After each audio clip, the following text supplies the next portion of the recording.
Kali ini gue akan mencoba merekap alur cerita film sejarah yang terjadi pada Perang Dunia Kedua.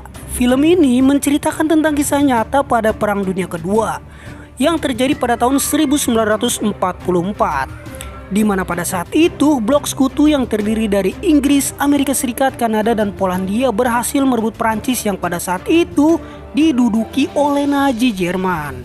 Gila ya guys, mereka main keroyokan nih. Eits, jangan salah. Wajar sih kalau lawannya Nazi Jerman yang memang pada saat itu memang sangatlah kuat guys.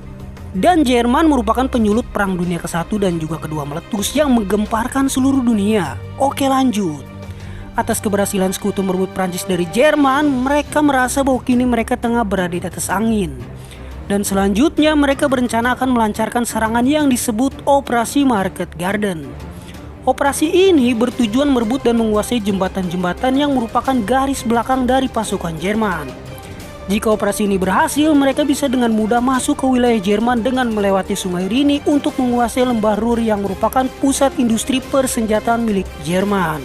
Tak tanggung-tanggung nih guys, dalam misi ini mereka berencana menerjunkan puluhan ribu pasukan penerjun payung di negara Belanda, serta merebut Belanda dari tangan Jerman. Dan juga menguasai jembatan-jembatan yang merupakan penghubung menuju markas persenjataan Jerman. Jenderal Bernard Montgomery yang merencanakan misi ini meyakini bahwa misi ini pasti akan berhasil dengan mudah. Dan ia mengatakan bahwa tentara Nazi Jerman sudah mulai melemah dan tentara yang berada di Belanda saat ini hanya berisikan tentara anak-anak dan manula. Dan ia merencanakan misi ini harus berhasil sebelum hari Natal tiba dan segera mengakhiri Perang Dunia Kedua. Apakah benar tentara Jerman sudah mulai melemah dan prajurit yang tersisa di Belanda hanya beranggotakan tentara anak-anak dan manula? Atau hanya opininya saja nih guys? Akankah misi mereka untuk merebut Belanda berhasil? Daripada penasaran, yuk langsung aja, ini dia film A Bridge Too Far.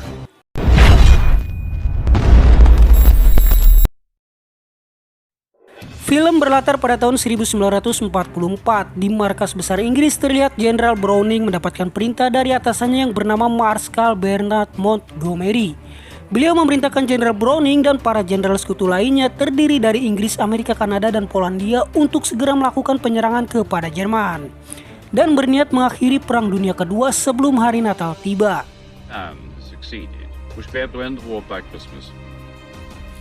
Mereka berencana untuk melakukan operasi yang diberi nama Operasi Market Garden dengan mengerahkan 35.000 tentara penerjun payung yang akan mereka terjunkan tepat di belakang garis pertahanan Jerman yang berada di Belanda. Jenderal Browning merencanakan Angkatan Darat Korps 30 yang dipimpin oleh Jenderal Horrocks yang membawa 20.000 kendaraan tempur serta armada udaranya berencana akan melintasi jembatan yang menghubungkan Belanda dan Jerman. Dan ia merencanakan untuk merebut serta mempertahankan jembatan tersebut agar Korps 30 dengan 20.000 kendaraan tempurnya serta pasukan udaranya bisa melintas dengan aman. Kemudian Browning menyusun rencana pertama. Ia memerintahkan Jenderal Maxwell, Taylor, dan Eindhoven untuk merebut jembatan tersebut dengan divisi 101 mereka. Kemudian Jenderal Gavin dengan divisi 82-nya menuju Nijmegen untuk merebut dan mempertahankan jembatannya di sana. Dan selanjutnya Jenderal Roy menuju jembatan yang berada di Arnhem. Kemudian Jenderal Sosabowski dengan pasukan Polandianya agar ikut serta dengan Jenderal Roy. Terlihat Jenderal Sosabowski ia tidak setuju dengan misi tersebut karena menurutnya itu sangat gegabah dan sangat berbahaya bagi pasukannya. Namun ia tak dapat membantah perintah dari Browning. Browning berkata jika Arnhem berhasil dikuasai, mereka bisa terus maju ke dalam wilayah Jerman dan melantahkan pusat industri Jerman yang berada di Ruhr. Misi akan dijalankan dalam 7 hari ke depan. Di sisi lain, ternyata pihak Jerman sudah mengetahui rencana penyerangan yang akan dilakukan oleh sekutu. Jerman mulai merencanakan siasat untuk bisa menghadapinya dengan menambah penjagaan dan memperkuat pasukannya di Arnhem. Karena mereka sadar Arnhem adalah satu-satunya jalan menuju Jerman jika nantinya sekutu ingin menyerang Jerman. Di sisi lain, Jenderal Browning tengah melakukan pertemuan bersama para jenderal lainnya untuk menentukan titik lokasi pendaratan mereka. Salah satu jenderal bernama Sosabowski dari Polandia terlihat ragu akan misi ini. Karena terlihat jelas titik pendaratan yang ditentukan tidak jelas, bahkan di luar peta dan berjarak cukup jauh dari titik penyerbuan. About here, I think. Just making sure whose side you're on. Dan ia pun marah besar karena menurutnya itu akan menghambat dan membuat prajuritnya mati konyol. Namun tetap saja ia tak dapat membantah keputusan atasannya meskipun ia berkeyakinan kalau kemungkinan para tentara Jerman yang berjaga di Arnhem pasti berjumlah besar. Seperti dugaan Jenderal Bauski, dari pihak intelijen pun melaporkan adanya penjagaan ketat dengan persenjataan beberapa kendaraan lapis baja yang berjaga di sana dan siap menghantam siapa saja yang melintasinya. Namun Jenderal Browning berkata dan meyakini bahwa persenjataan Jerman yang berjaga sudah usang dan itu bukan masalah yang serius. You see that they are tanks. I doubt if they're fully serviced. Browning bersikeras untuk tetap melakukan operasi Market Garden ini. Di sisi lain, Korps 30 sebagai pasukan darat yang dipimpin oleh Jenderal Bryan juga telah melakukan persiapan bersama para jajarannya di sana. Mereka berencana akan menyusul divisi lainnya secepat mungkin dan akan menguasai Arnhem hanya dalam waktu 3 hari. Singkat cerita, 6 hari pun berlalu dan akhirnya tibalah hari yang mereka tunggu-tunggu. Operasi Market Garden pun siap dilaksanakan. Ribuan tentara telah bersiap menaiki pesawat dan mulai lepas landas menuju 3 titik yang telah direncanakan. Di sisi lain, Korps 30 juga sudah siap dengan kendaraan lapis baja dan pasukan bersenjata lengkap.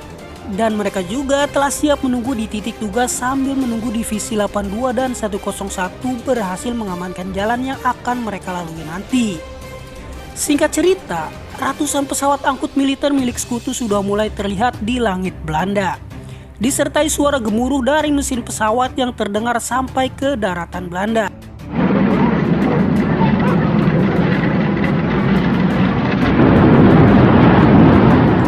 Suara bising dari mesin pesawat membuat masyarakat Belanda terkejut bercampur bahagia.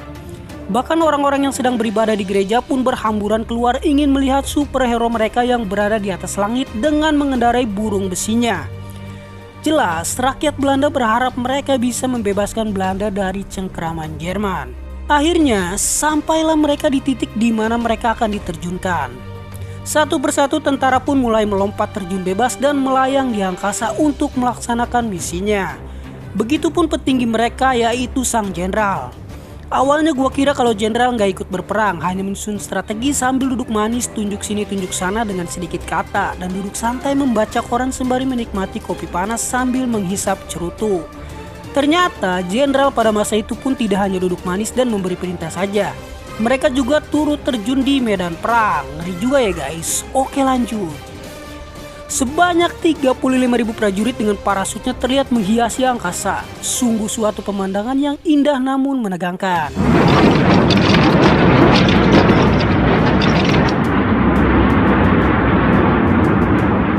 Secara tiba-tiba dari daratan terdengar suara senapan mesin laras panjang berkaliber berapa gua juga nggak tahu dan nggak penting juga.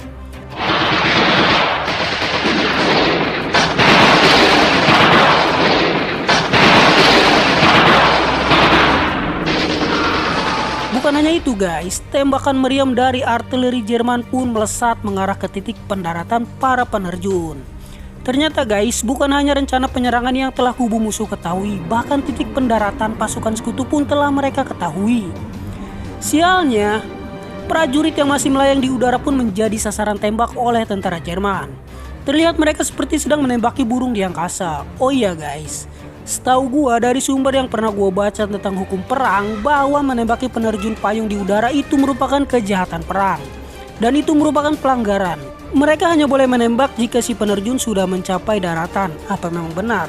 Atau memang pada saat itu hukum tersebut belum berlaku atau tentara Jerman yang sengaja mengabaikan hukum tersebut? Jika kalian tahu silahkan tulis di kolom komentar ya guys. Oke, lanjut. Akhirnya, sebagian besar pasukan penerjun berhasil mendarat dan hanya beberapa yang tertembak di udara. Mereka yang berhasil mencapai daratan pun bergegas mempersiapkan serangan balasan. Di sisi lain, divisi Jenderal Angkatan Udara mulai mendapat masalah dengan pesawat yang membawa kendaraan yang akan mereka gunakan telah disergap oleh para tentara Jerman, yang mengakibatkan pergerakan pasukannya semakin terhambat.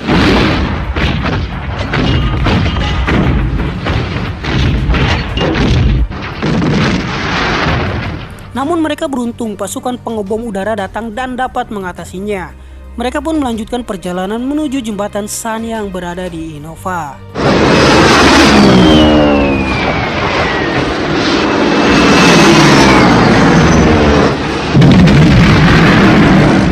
Dengan bergabung dengan divisi pasukan Amerika Serikat. Sesampainya di jembatan, salah satu tentara mulai mendekat untuk memastikan situasi di jembatan. Namun tiba-tiba, boom!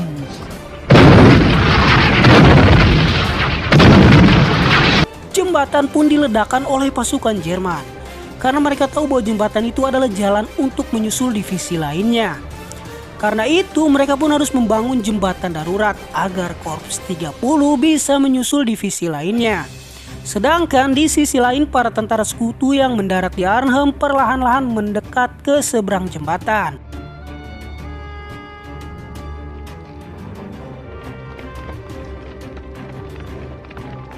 Dan mulai mencari lokasi pertahanan. Sesampainya di sana, mereka mencoba dengan menyeberanginya, namun ternyata tentara Jerman sudah bersiap di seberang jembatan dan menyerang mereka. Down! Take cover! Serangan itu pun memaksa pasukan sekutu untuk mundur dan mengatur ulang strategi lainnya. Berhari-hari pertempuran di wilayah Arnhem terus terjadi. Satu persatu tentara sekutu mulai gugur di pertempuran.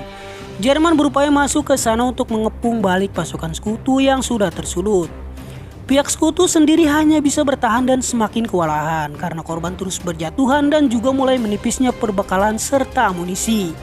Mereka hanya bisa berharap bantuan dari Korps 30 segera datang. Di sisi lain, perjalanan Korps 30 masih terhambat dengan sempitnya jalan dan juga jembatan San yang sebelumnya dihancurkan oleh Jerman. Para tentara sekutu harus membangun jembatan darurat secepatnya agar mereka bisa melanjutkan perjalanan dan menyelamatkan divisi lainnya. Dengan penuh perjuangan, akhirnya jembatan darurat berhasil diselesaikan setelah 2 hari mengalami keterlambatan.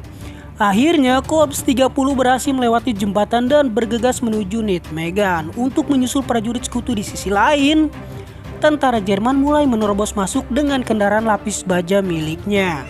Tentara sekutu semakin kewalahan dan semakin banyak korban berjatuhan. Jerman terus membombardir area-area di sana hingga membuat tentara sekutu menjadi tak berdaya. Mereka hanya bisa bertahan dari serangan Jerman dan berharap bantuan segera datang. Singkat cerita, sampailah Korps 30 beserta pasukan lainnya sampai di Nijmegen. Namun sayangnya mereka tak bisa melintas karena jembatan Nijmegen telah dikuasai oleh ribuan tentara Jerman, hingga membuat mereka tak bisa melewatinya. Hal itu membuat para tentara sekutu harus bertaruh nyawa dengan menyeberangi sungai yang berada di bawahnya. Perlahan-lahan sebagian pasukan mulai menyeberangi danau dengan perahu kecil dengan hanya bermodalkan senapan untuk mendayung. Derasnya arus sungai tak menciutkan nyali mereka, guys. Tentara Jerman terus menembaki perahu yang mereka gunakan. Para prajurit kembali berguguran.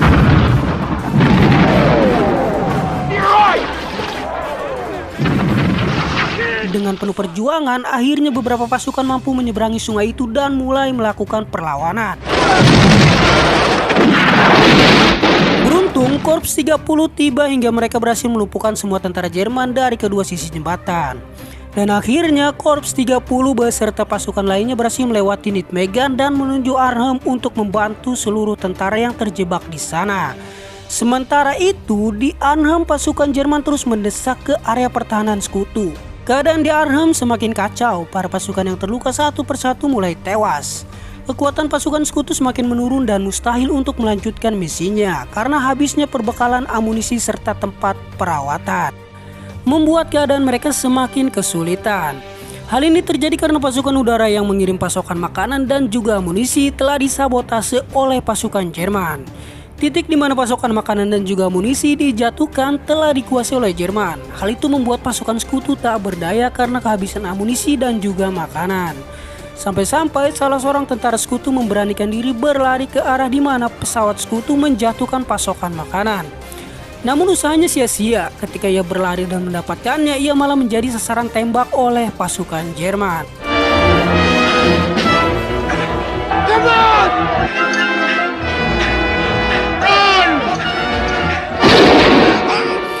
Jenderal Montgomery yang tengah berada di dalam gedung pun tak bisa berbuat apa-apa melihat pasukannya sudah dikepung dan dalam keadaan yang memprihatinkan karena rencana yang kacau dan terlalu meremehkan pihak musuh.